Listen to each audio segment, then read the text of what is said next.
ഇജ്തിഹാദല്ലേ ഇതിന് കുറ്റം പറയാൻ പറ്റുമോ? ഇജ്തിഹാദില് പിഴച്ചാലും കൂലിണ്ടല്ലേ? കൂലിട്ട്.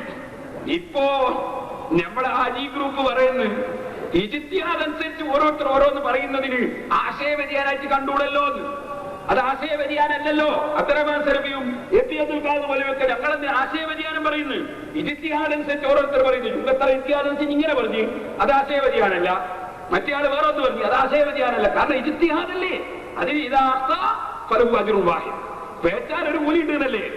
എന്നാ ഞാൻ പറയട്ടെ, ആചാര്യ ഗ്രൂപ്പിനോട് ഞാൻ ചോദിക്കുന്നു, നിങ്ങൾക്ക് ആശയ വ്യതിയാനം നടന്നു വന്നു എന്നത് അത് Abdurahman സലഫിന്റെയും A P Abdul Khader മൗലവിയുടെയും ഇജ്തിഹാദിൽ മനസ്സിലായതല്ലേ?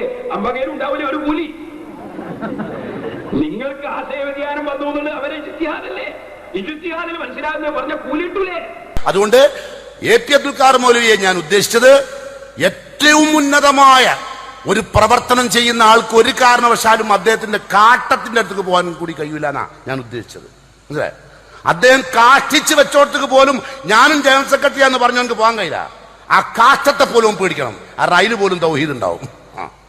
A P ആനയോട് അതിന്റെ ഒജുഹിബ് അതല്ല, മുഷബ്ബവും മുഷബ്ബിഹിം ഒജുഹിബും അറിയാം, എല്ലാവർക്കും അറിയാം. അപ്പൊ ഒജുഹിബ് ഏതാണെന്നറിയാം. അപ്പൊ എല്ലാരും മുജ്തഹിദുകളല്ലേ? എല്ലാരും ഇങ്ങനെ പറയുന്ന നിയമം പറയുന്നേ